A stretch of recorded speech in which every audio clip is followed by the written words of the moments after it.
Lumière aujourd'hui sur la comédie pour le meilleur et pour le pire qui suit les aventures de Jeanne et Serge, une organisatrice de mariage et son assistant incarné respectivement par la comédienne Rebecca Hampton et l'humoriste Boudère. À découvrir vendredi 1er décembre à la Commanderie Adol. Rebecca Hampton est notre invitée. Bonjour.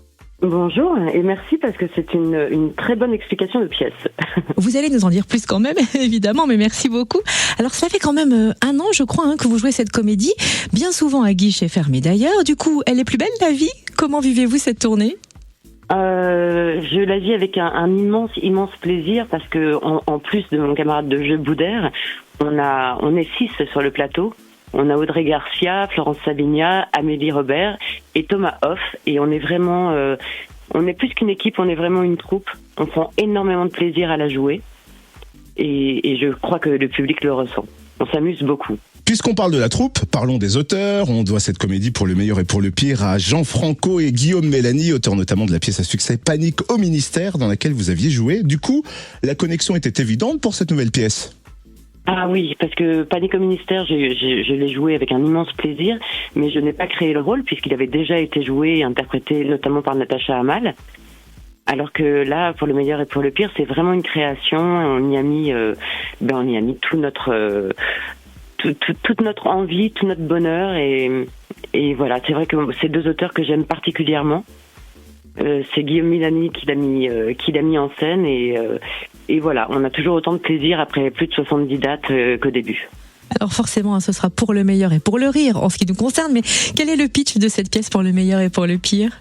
Mais vous l'avez extraordinairement bien fait. Mais effectivement, c'est l'histoire de Jeanne qui est une organisatrice de mariage, qui est surendettée, qui a vraiment beaucoup de problèmes d'argent et qui doit absolument rembourser toutes ses dettes. Et là, elle est sur un très gros mariage. Tous ses espoirs sont dans ce mariage. Elle devrait, avec ça, réussir à rembourser tout le monde. Mais évidemment, rien ne va se passer comme elle l'espérait. Et voilà, donc effectivement, le meilleur, c'est le mariage. Le pire, c'est le mariage aussi. Voilà. Il y a des disparitions, il y a plein de petites embûches. Mais elle est aidée par Serge, son assistant, qui l'aide, mais qui n'est pas forcément la personne la plus rapide du monde. Donc c'est assez rigolo. Il y a entre eux vraiment beaucoup de complicité, beaucoup. Enfin voilà, j'ai trop hâte de venir la rejouer. Serge, incarné par Boudère, comment se passe la cohabitation avec lui sur scène et en coulisses aussi ? Extraordinairement bien. Alors je vous avoue que moi je me disais au début que de jouer avec une personne qui a l'habitude du seul en scène, du one man qui remplit des zéniths tout seul, je me suis dit peut-être ça va être un peu compliqué. Et en fait c'est un partenaire de jeu extraordinaire. C'est un homme et un comédien d'une grande générosité. Et je crois qu'on est tous très heureux de jouer avec lui. Et je pense qu'il est assez heureux pour une fois d'être entouré d'une petite troupe aimante et rigolote.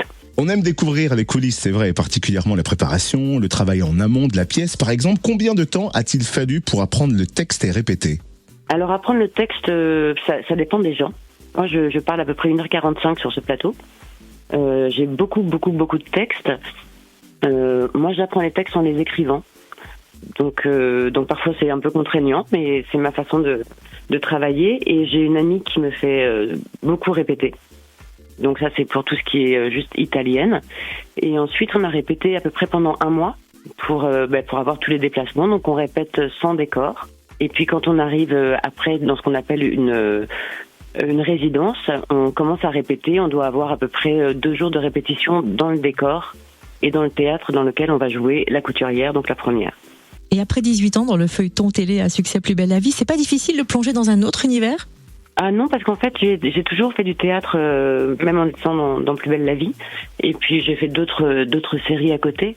Et ce que je dis toujours, c'est que moi, j'ai une maman qui est professeure de danse et qui m'a toujours dit, on laisse ces problèmes et ces tracas de la vie quotidienne à la porte du studio et on les récupère en sortant. Donc, en fait, Céline Frémont, elle est restée dans les studios de la Belle de Mai. Et peut-être, sait-on jamais, peut-être qu'un jour, je la retrouverai. Justement, on a appris que la série Plus belle la vie serait de retour en janvier sur TF1 sous un autre nom, rebaptisé Plus belle la vie encore plus belle. Est-ce que vous faites partie de l'aventure ? Alors, pas pour l'instant, parce que je suis sur cette aventure-là pour le meilleur et pour le pire. Eux, ils ont déjà repris les tournages. Mais voilà, on s'est dit qu'on laissait la porte ouverte et qu'on verrait à partir du mois de décembre ou janvier, à la fin de la tournée, voir si éventuellement Céline Frémont ne viendrait pas faire un petit coucou. La porte En tout ouverte. cas, la porte n'est pas fermée. Eh bien, on apprécie, mais je crois qu'il va y avoir des portes qui claquent pour le meilleur et pour le pire, le 1er décembre. Ça, c'est sûr. À la Commanderie Adol. Merci d'avoir été notre invité. On a hâte de découvrir la pièce Rebecca Hampton. Et nous, je pense qu'on a tous hâte de venir jouer chez vous.